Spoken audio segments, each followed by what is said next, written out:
Sarah Rae, welcome back to my channel. I hope you all are doing well. Today I'm going to tell you guys a little bit about what it was like to be on a behavioral health unit and my experiences, what I learned, and everything surrounding that. So I hope you guys are ready. You know the drill. Like, comment, subscribe, hit the bell for notifications of when I upload, and let's start the conversation. Okay, so where do I start? I didn't think about how I wanted to go about the video. I knew everything I wanted to say here, but oh, where do we begin? I guess I'm going to kind of do this as an updated version of a past video I did, which was all about my journey of my mental health on this level of SH, okay? So we're gonna do some abbreviations here to keep my video from being like flagged. So SH is gonna be on the screen right now, and then we are also going to use S as this word right here. So I think the first thing I want to say is that I've been in a behavioral health unit 3 times. That is in no way bragging or being happy about that number. That's saying that I'm quite experienced when it comes to being able to talk about what it's like to be on these units. One of them, actually, the second stay was in a behavioral health facility, so we're also going to talk about that, what it's like to be there, because that is quite a journey being there. So I guess we'll start at the very beginning, my first day. So what was happening around that time was that I was constantly getting sick with my Crohn's disease, and it was really costing me so much that I really began to struggle more than I ever did. I also was in a mentally abusive relationship, which during the time you don't know exactly how bad that relationship is until you're out of it. But if you guys want me to talk about what that's like, leave it in the comment section down below or like this video, and I will gladly make a video about my experiences during that relationship. So I was slowly taking Ativan, which is what I was taking at the time for my anxiety. I was slowly taking them to see how many I could take slowly before it would affect me. My mom knew something was up because there'd be times where I would go out with her and be noticeably medicated. But you never know. It's kind of difficult when it comes to being on Ativan, because if you don't take it for a few days and then you go to take it, you will experience these side effects. So my mom would ask me if I'm taking more than the recommended dose than I was supposed to, and I'd always deny it, things like that. But she knew that I was struggling, but not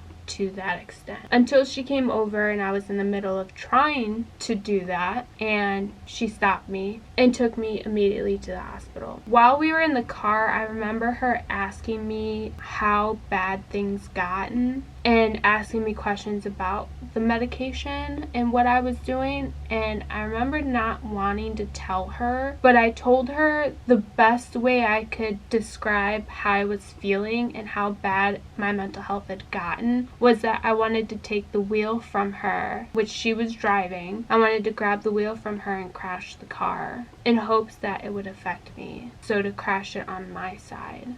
That's how bad my thoughts were. We got to the hospital, and when you get to the ER, to the hospital, you tell them what's going on. My mom told them a little bit of what was happening, and they immediately took me to the back. They don't always immediately take you to the back. If there is an open room, then they immediately take you to the back because that is an emergency. So my third day, I didn't go straight to the back, but my first I did. The second was a little bit different. I'll tell you guys about that one when that time comes. But they put me in a room and they gave me a pair of scrubs, which they were a type of material not like normal scrubs. They were like a throwaway material, like I don't know a good way to describe it, but it was almost like paper. And they do this because they want to take away anything that you could have to harm yourself, because at that moment you are under their care. So that includes your shoes, because of the shoelaces, necklaces, jewelry, anything that your purse, you brought it with you, stuff like that, because at that time they can't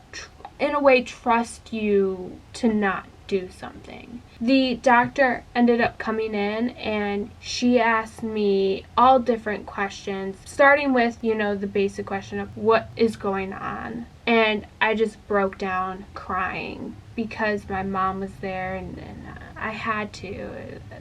I think at that time, being in the hospital and having no choice to be there, I just felt like I could finally let it out and admit everything that I was doing. So a lot of it my mom was hearing for the first time, which made me cry even harder. They admitted me immediately and I had to wait until a room opened on the behavioral health unit. They sit an aide outside your room in the ER to watch and document what you're doing at all times. It's like every 15 or 30 minutes they document what you're doing. And they're constantly looking in your room. They're in eye shot of you. And not only are you wearing those scrubs, if you go up to use the bathroom, they make sure you don't lock that door, and the aide is right outside that door waiting for you to be done. So pretty much you're in a way untrustworthy.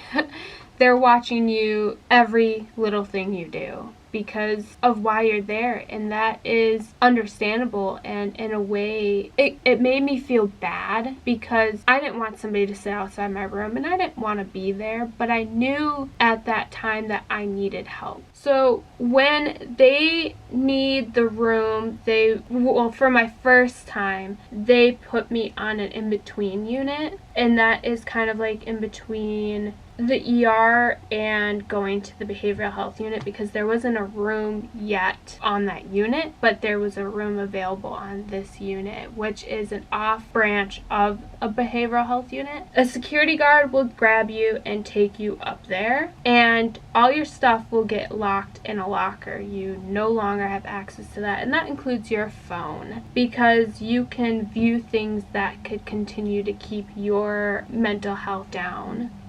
I remember saying goodbye to my mom, and I held back tears because I didn't want to go. But again, I knew I needed the help. The unit I was on had a window, so the security guard that would make its rounds, and as well as the aides that were on the floor would make their rounds. They could just easily peek in and see what you're doing. In the room itself, there's just a bed. There is a kind of like a foam chair so you can't hurt yourself on it. And the TV, there is a TV, but it's locked behind a plexiglass, so you can hear it, but you cannot get access to the wires. There is no wires. There's also a sink in the one I was in. So there wasn't a bathroom. You had to leave and go use the bathroom that's out in the unit. I remember sitting there my first night just crying my eyes out, because seeing a security guard and knowing where you're at and why you're there, it really hurt. But slowly you find things to do, because all that's really there is to go out and color or watch TV. So you could sit there and cry, or you could distract yourself. There's the coping skills, right? But I wanted to distract from the fact that I was in a behavioral health unit. I just wanted to think of it as being in the hospital. So, there was this guy the next day who was somebody who you would expect to be on the unit. I mean, you're surrounded by people who have addictions, they have personality disorders that are there along with mental health disorders, and people who are going through both of those two, personality and mental health disorders. You're in a batch of everything that goes under the word behavioral, along with addiction. There was a guy I remember being there with, and he claimed that he was almost like a Snowden person. If you know who that is, then you know. If you don't, go look up. If you don't know who that is, then go look up Edward Snowden. Your mind will be blown. But he claimed he was someone like that. And I remember the next day getting ready to leave. They tell you ahead of time when your room is ready up in the actual unit. And this guy, because he would constantly bother the aide and the nurse, he told them that he couldn't find his marbles. He knew he lost them, but he couldn't find them. And then, like, 10 minutes later, he came back and was like, I found my marbles. I was like, knowing this guy didn't have marbles on him, it made me laugh. For a moment, I wasn't crying. I got to the unit, and again, they lock up all your belongings. So all you have on you is what you're wearing. They do, on the units, allow you to bring in clothes, as long as they don't have ties on them or strings, because you, again, could use those to harm yourself. Use those to SH while being there. So when you get there, they put you by yourself, they take your vitals, and then they show you to a bathroom where they do a skin assessment. And that means taking off all your clothes so they can check for any wounds, any mark, whatever's on you, so they can document that to see if anything happens, anything changes, if, and so on and so forth, as in the realm of SH, okay? So they can keep tabs on that while you're there. That is uncomfortable, especially being somebody who has been assaulted. I hated it. Every time I had to go through it. But it is a female, of course, and if it's a male, it's still the female. It's whoever the nurse is, but if you're a female, it's going to be a female. So what the rooms look like, I was in an individual room my first day, and that don't really matter because the rooms still look the same. But in the rooms, you have a bed, and then you have open shelving. Then you have the bathroom, where the door, it does lock, but it's not a full-on door. Think of it as like a bathroom stall door. So there is opening at the top and opening at the bottom, so the door don't go fully down and fully up. And that is so if you lock yourself in the bathroom, they can get in. There is a shower, and the shower does have a curtain, but everything is in a way safe, if you understand what I mean. Like, there's no TVs in the bedrooms, there's no wires in the bedrooms. The only TV is the one out in the common area, which is where they expect you to be pretty much at all times, unless you're in your room sleeping. That's the only time you're really allowed in your room. So pretty much you are there doing,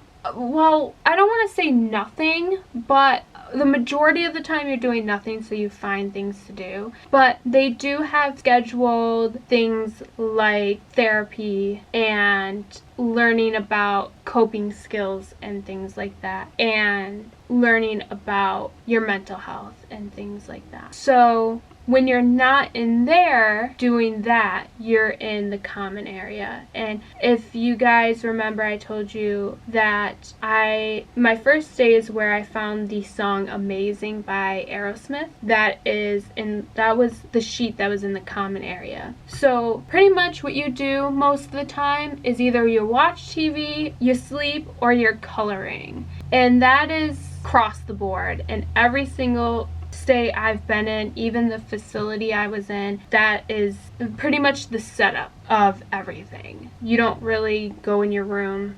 You are doing therapy. They do write if you don't go to these classes, because the more you do to work on your mental health and while you're there, the more you are likely to go home earlier. And that is pretty much the big, I guess, secret among the behavioral health unit. So if you go to these classes and you are out in the common area and you're not in your room, they write that and they take that as you actually trying. So I learned a lot during that stay, and I will tell you like a few of it later on in the video. I want to move on more about the stays in the facility. So my second stay, the reason for it, again, was really a lot of my reasons for my mental health being low is my physical health. So when I'm experiencing a lot of issues with my physical health, my mental health goes down. And that is I was also after a breakup and realizing just how awful that relationship was, the mentally abusive relationship, and just also working on getting disability. I was denied, and then I was coming out of the hospital constantly and staying in there for like a week at a time. It just I wasn't doing okay with that, and I did the same thing. I tried taking my Ativan. And at this point, I was going to see a pain clinic. So the Ativan after this stay, I will lose because they pay attention to that. They no longer felt it was okay that me taking it if I'm going to abuse it like that. And that's what I was doing, abusing it.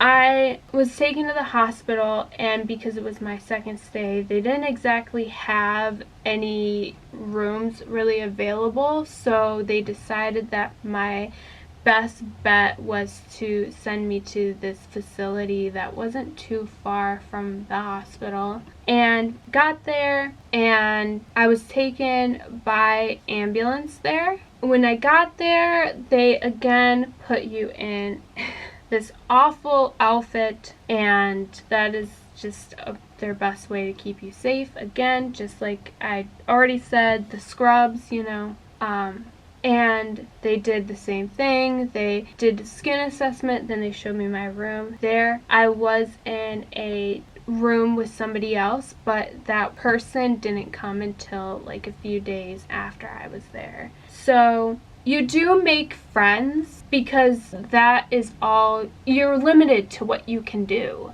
At this facility, I forgot to mention, when you are eating, they give you plastic silverware. They also give you plastic containers. Everything's plastic or styrofoam, because you could use any of that to harm yourself. You're also not allowed to have extra blankets. On rare occasions you are, but it depends on who's working. A lot of people won't give you extra blankets because you could, again, do some SH. Is the best way I could put it. I'm not laughing at the situation, you guys. It's kind of uncomfortable to talk about, but so most of the nurses and aides are really nice. I mean, you don't really interact with them much. I did also forget to add, they watch you take your meds. They give it to you individually, and you have to take it in front of them. So that type of thing, like you see in the movies, is very true. It again depends on who's working, because I've had some nurses who will actually have you open your mouth and move your tongue to make sure you're not harboring any meds in your mouth, to be able to go and give it to somebody else, because people do actually do that. And then some nurses don't. It really depends. But when I had to change my bag because there was scissors in there, they would hold my ostomy supplies at the nurse's station, then give it to me to use. I would have to cut the hole in front of them and hand them my scissors back to hold, and then I would go and do what I had to, change my bag, and then bring it back, and my scissors would go back in my pouch. So that's how an ostomy works, having to change it. They're, again, at a facility, they do different class activities that you have to do where you learn about how to manage your mental health is pretty much always what's going to happen there. Then after your dinner, they take you outside. They try to take you outside as much as possible, but when you go outside, it is literally like a jail.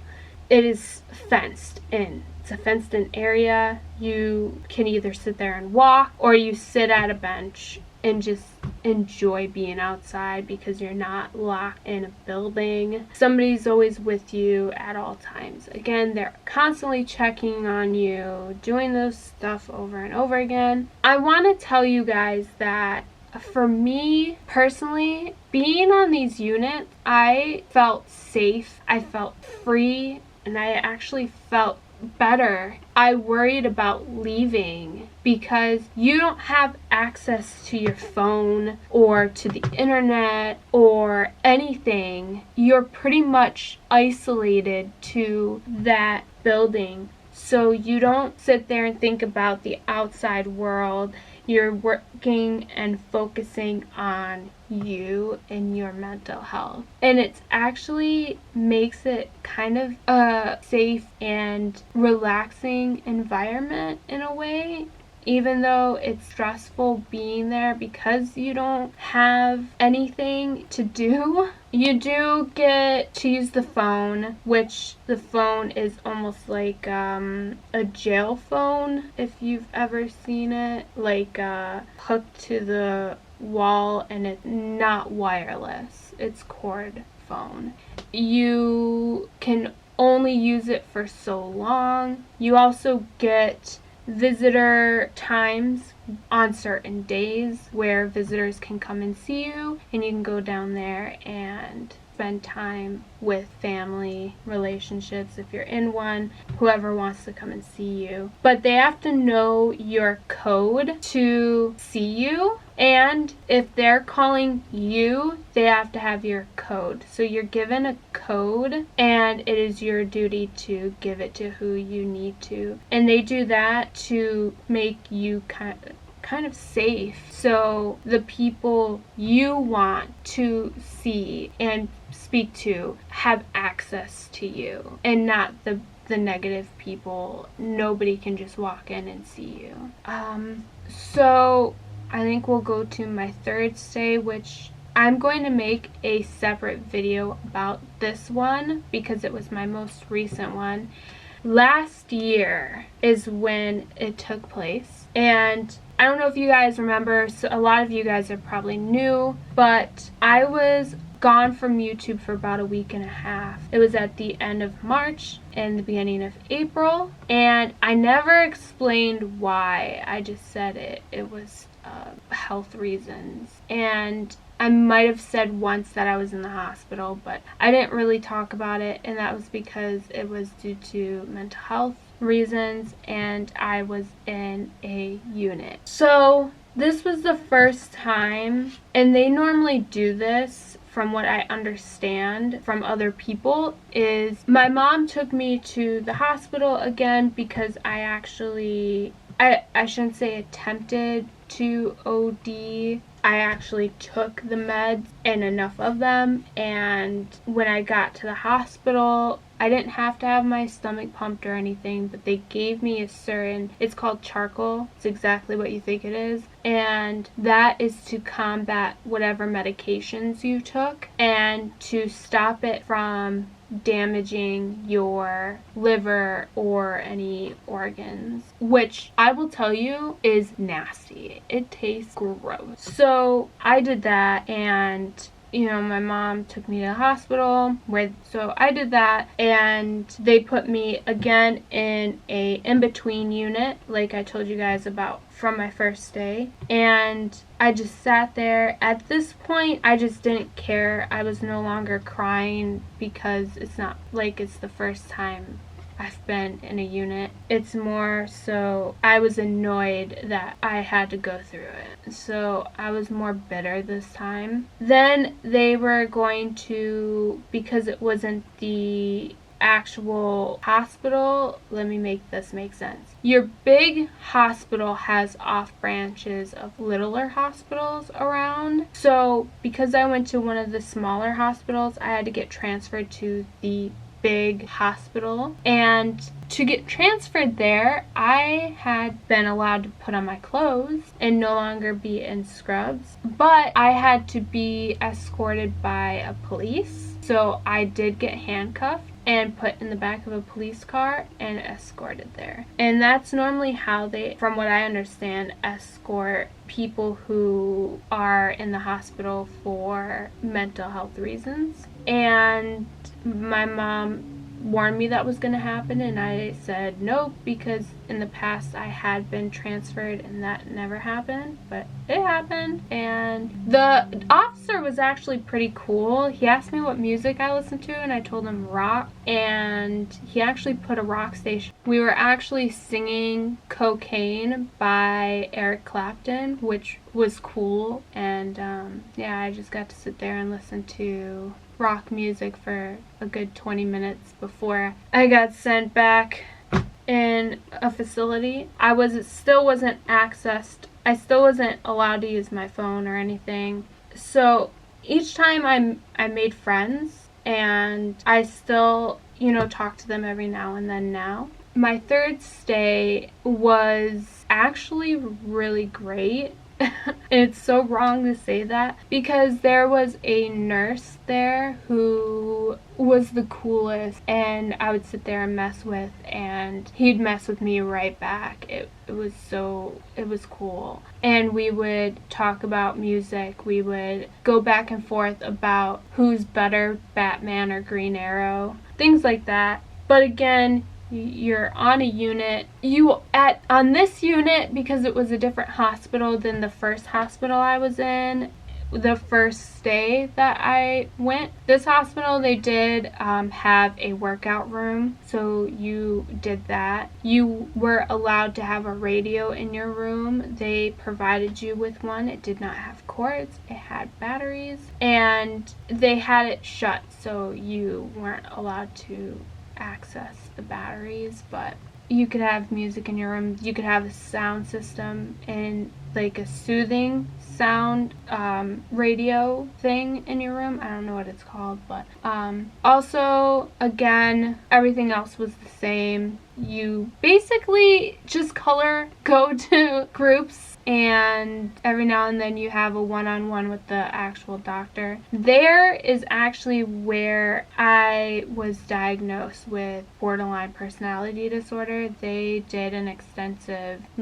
research, not an extensive look into what I was going through and why I kept having these issues. And at first they were wondering if I was bipolar, but the third stay really affected me in the way that when I called my dad for the first time, my mom had already told him what happened, and he didn't get mad at me. He said he wasn't mad at me. He just wished I understood the magnitude of what I was doing to myself and to the people around me if I were to fully, what's a good way to, if this was fully to happen, the OD that happened, if it were to have fully taken effect and taken my life, I should say.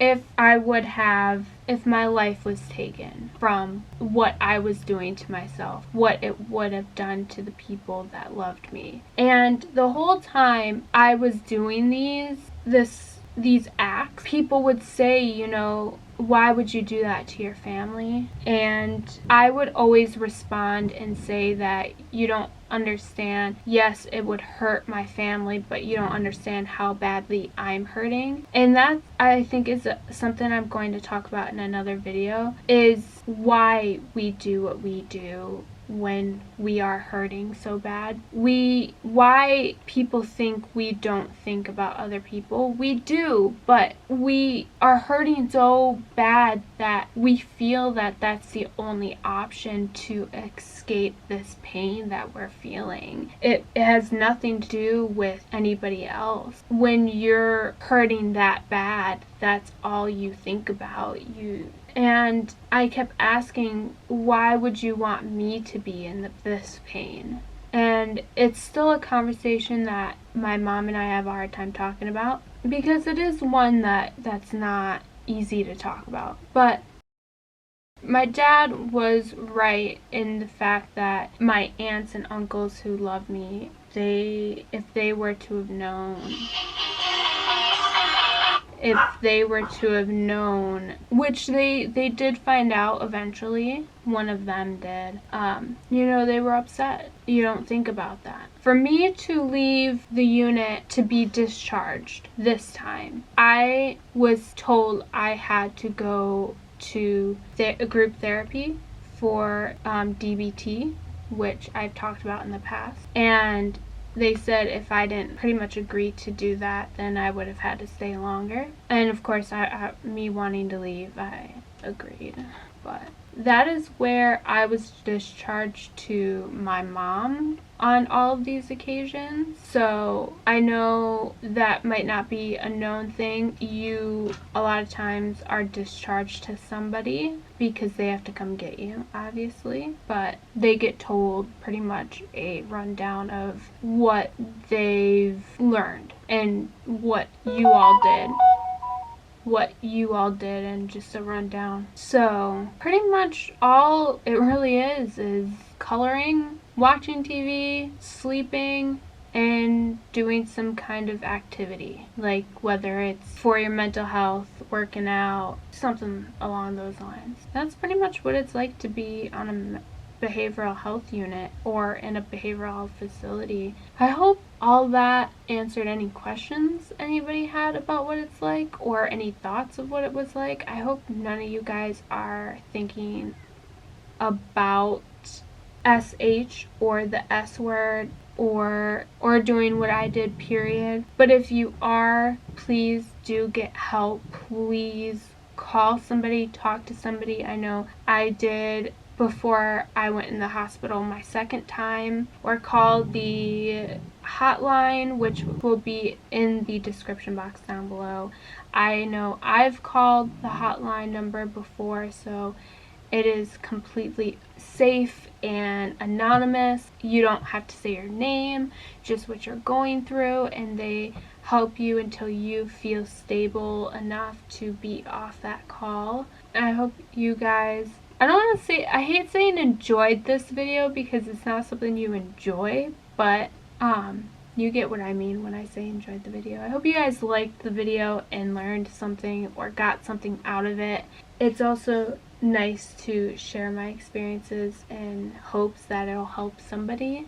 And it also helps me to see how far I've come. So I'm really excited and looking forward to celebrating the 1 year. So that'll be something I'm ready for. I feel good about it. But let me know your guys' opinions. If you guys have ever been on a unit or in a facility, what your experiences were like. Thank you guys so much for watching. I hope you guys stay safe and well and do what is best for you, mentally and physically. That's it. I'll see you guys in the next video. Bye.